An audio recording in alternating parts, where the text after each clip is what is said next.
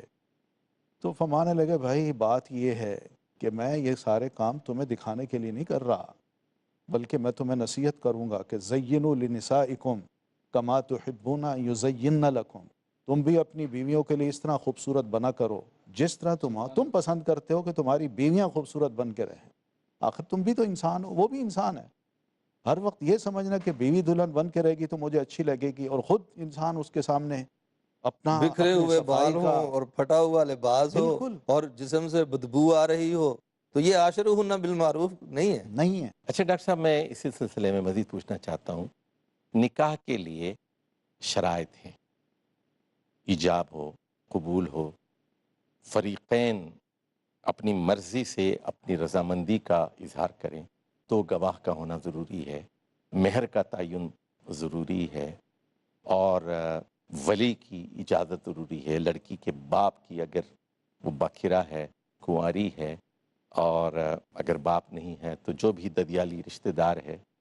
تو یہ جو احکام ہیں، یہ شرائط نکاح ہیں، اس میں سے کون سی چیزیں قرآن سے ثابت ہیں اور کون سی چیزیں احادیث رسول صلی اللہ علیہ وسلم سے ثابت ہیں؟ میرے خیال میں لفظ نکاح پہ اگر ہم تھوڑا سا سمجھیں، اس کو زور دیں تو شاید یہ بات سمجھ آ سکتی ہے۔ اکثر و بیشتر یہ حدیث سننے میں آتی ہے کہ ان نکاح من سنتی، نکاح کرنا میری سنت ہے۔ تو نبی علیہ الصلوۃ والتسلیم نے نکاح کے عمل کو اپنی سنت قرار دیا ہے، لیکن قرآن مجید میں آپ پڑھیں تو ایک لفظ اس کے مقابلے میں سفاح بھی آیا ہے۔ سفاح کا مطلب ہے زنا کرنا، یعنی اپنا انسان پانی ناجائز طریقے سے بہائے۔ یہ جو پیارے رسول صلی اللہ علیہ وسلم نے فرمایا ہے تو اس میں بڑی گہری بات ہے کہ میرا طریقہ یہ ہے۔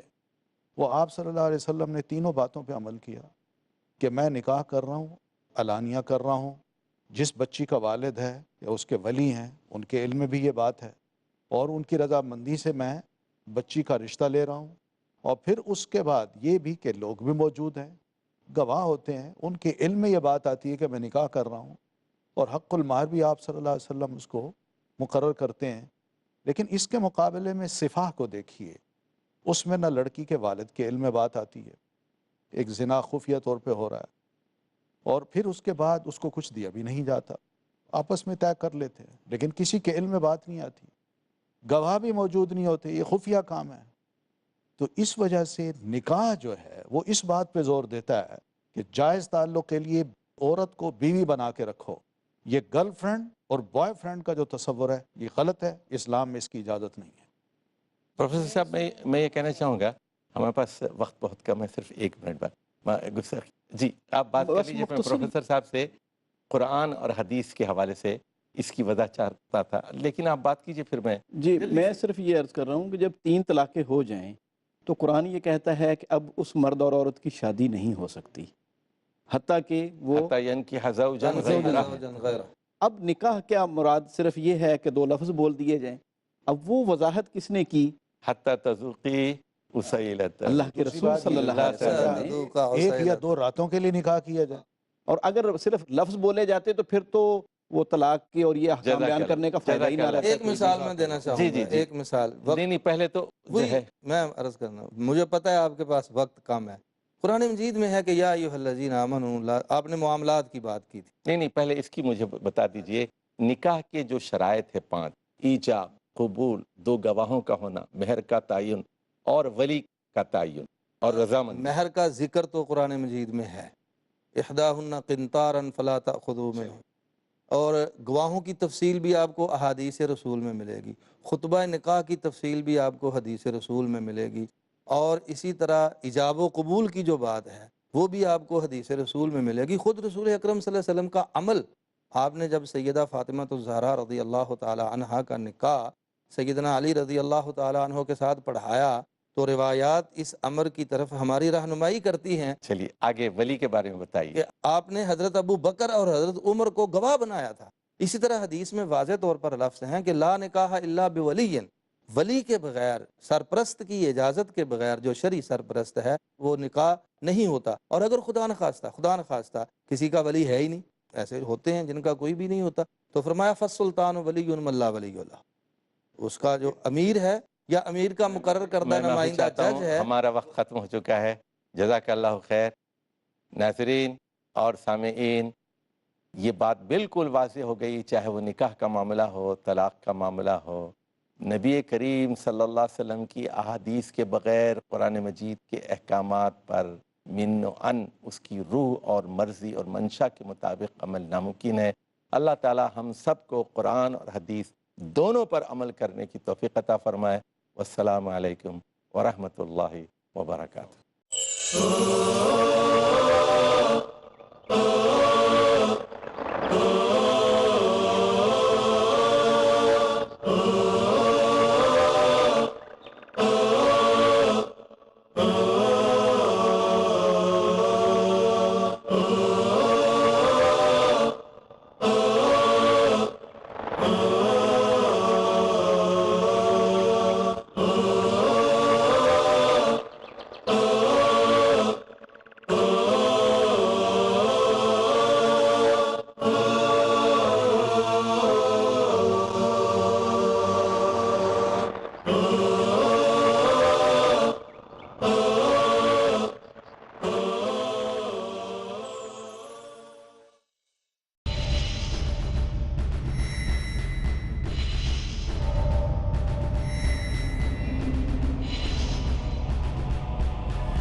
لمحہ فکریہ ڈاکٹر ذاکر کے ساتھ.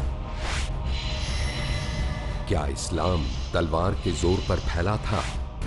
آج دنیا میں اسلام سے متعلق سب سے عام غلط فہمیوں میں سے ایک غلط فہمی یہ ہے کہ اسلام تلوار کے زور پر پھیلا. لیکن مشہور ہسٹورین ڈیلیسی اولیری کی رائے مختلف ہے. اس نے کتاب اسلام ایٹ دا کراس روڈ کے صفحہ نمبر 8 میں کہا ہے، تاریخ گواہ ہے کہ جنونی مسلمانوں نے ساری دنیا میں پھیل کر تلوار کی نوک پر ہرائی ہوئی قوموں کو اسلام قبول کرنے پر مجبور کیا. یہ ایک نہایت بے بنیاد اور جھوٹی داستان ہے جو تاریخ لکھنے والوں نے ہمیشہ دہرائی ہے.